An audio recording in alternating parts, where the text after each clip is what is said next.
Good morning friends. GST platform के YouTube channel में आप सभी का स्वागत है।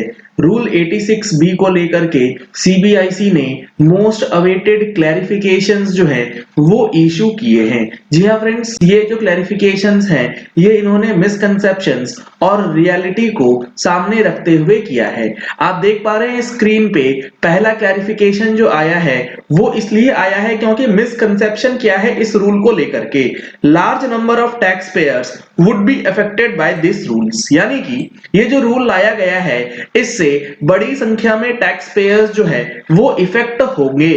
अब इसकी रियलिटी क्या है, इन्होंने बोला है the rule provides for the various exemptions like exporters, suppliers of goods of inverted tax structure, taxpayers having a footprint in the income tax database etc.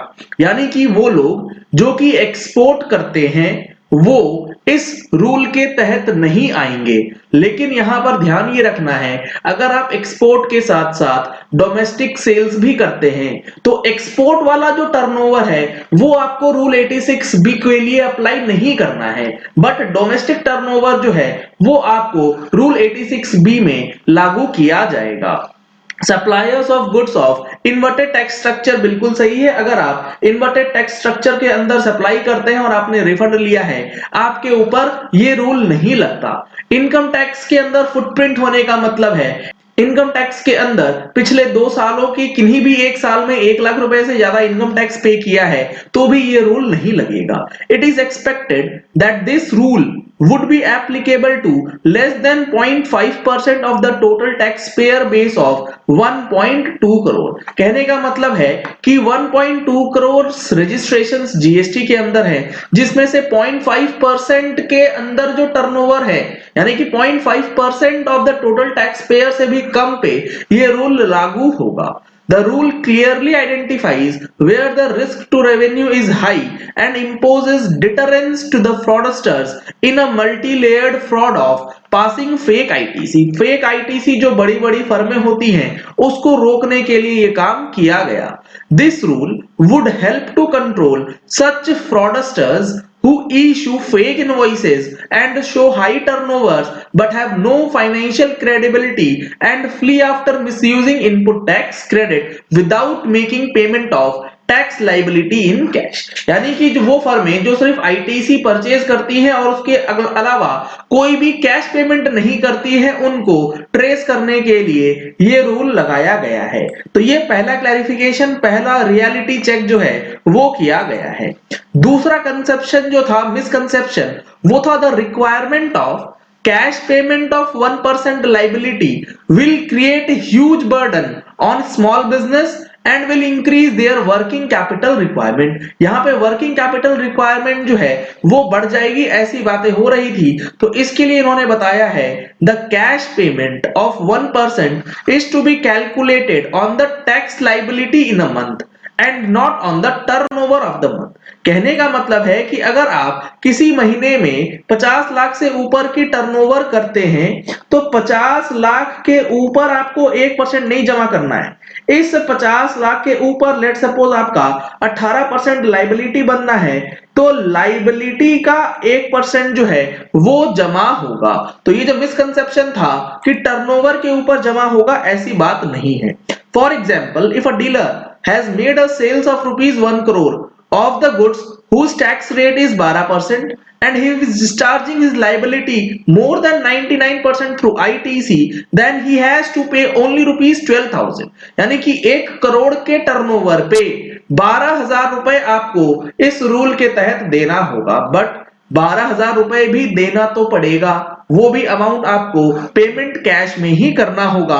1 crore का 12% जो अमाउंट निकल के आएगा उसका 1%, 99% आईटीसी के थ्रू, 1% कैश के थ्रू आपको देना होगा।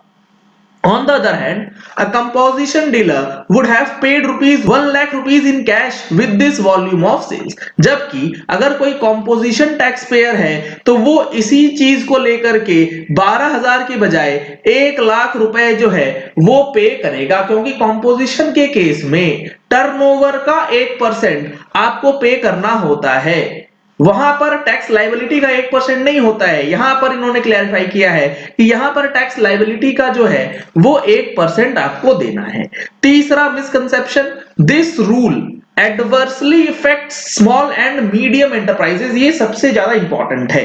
The new provision which restricts the use of ITC for discharging output liability is applicable to the registered person whose value of taxable supply other than exempt supply and export in a month exceeds rupees 50 lakh. That means those whose annual turnover is more than rupees 6 crores। ये जो line है इसकी interpretation सही नहीं है।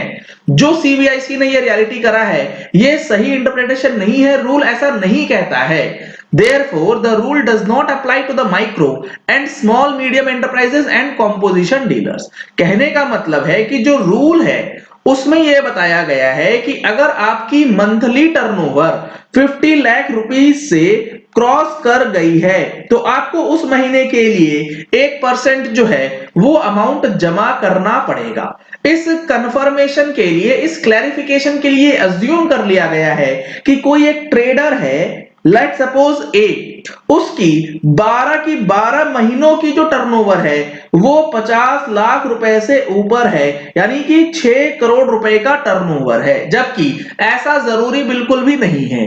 हो सकता है आपका टर्नओवर सीजनल बेसिस पे अक्टूबर या फिर दिसंबर महीने तक ही सिर्फ 50 लाख रुपए से ऊपर जाता है, तो आपके ऊपर ये रूल जो है बिल्कुल लागू हो जाएगा। ऐसा रूल में कहीं मेंशन्ड नहीं है कि आपका जो टर्नओवर है वो 6 करोड़ रुपए से ऊपर जाएगा तो ही ये रूल एप्लीकेबल होगा। जी नहीं, रूल एप्लीकेबल होगा हर महीने जिस महीने का टर्नओवर, टैक्सेबल टर्नओवर एग्जेम्प्ट और एक्सपोर्ट को छोड़ने के बाद 50 लाख रुपए के कांटे को क्रॉस करेगा।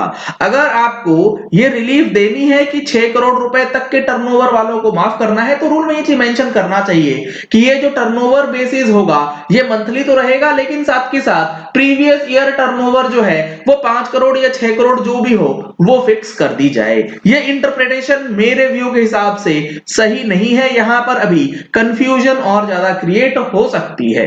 ऐसा नहीं हो सकता कि 12 के 12 महीनों में 50 लाख से ऊपर का टर्नओवर हो सकता है, एक महीने या 2 महीने या 3 महीने या 6 महीने 50 लाख से ऊपर का टर्नओवर हो, उसके बाद कम का टर्नओवर हो रहा है तो 6 करोड़ से ऊपर होगा तो ही ये रूल लागू होगा, ऐसा बिल्कुल भी नहीं है। तो ये मिसकंसेप्शन 3 जो है ये अभी आपको पूरी तरीके से क्लैरिफाई नहीं हो पाएगा।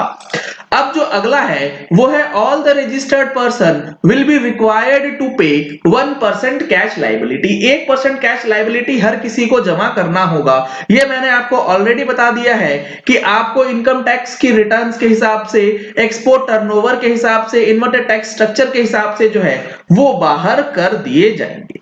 ये जो रूल्स हैं ये 1 जनवरी 2021 से लागू होंगी जब हमारे पास क्यूआरएमपी स्कीम लागू कर दी जाएगी। 1 जनवरी से क्यूआरएमपी स्कीम आ रहा है और 3 जनवरी को हमारा क्यूआरएमपी स्कीम और आईएफएफ फैसिलिटी से रिलेटेड ऑनलाइन ट्रेनिंग सेशन आप लोगों के लिए ऑर्गेनाइज किया गया है। अगर आपने अभी तक इस रजिस्ट्रेशन को नहीं कराया है तो जल्द से जल्द करा लीजिएगा। सीट्स फुल होने के बाद आप रजिस्ट्रेशन नहीं करा पाएंगे। आखिरी जो मिसकंसेप्शन है वो ये है कि this rule adversely affects the genuine tax payers. जो जेन्युइन टैक्स पेयर्स हैं उनको ये इफेक्ट करेगा। अब देखिए कैसे। This rule is only applicable to a tax payer who have taxable supplies of more than 50 lakh in a month. यानी कि एक महीने में अगर 50 लाख रुपए से ऊपर का टर्नओवर है आपके ऊपर ये रूल लागू होगा। Which amounts to an annual turnover of more than 6 crore. ऐसा कैलकुलेशन ही बेसलेस है। आपका एक महीने का टर्नओवर 50 लाख से ऊपर है, जरूरी थोड़ी है कि अगले महीने का भी टर्नओवर 50 लाख से ऊपर हो जाएगा।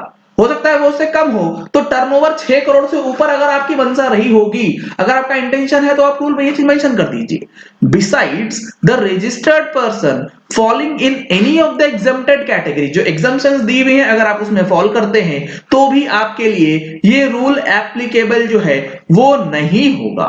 With these exemptions and conditions and precise targeting the requirement of mandatory payment of at least 1% of the liability in cash would apply only to the risky or suspicious taxpayers and genuine taxpayers would remain excluded।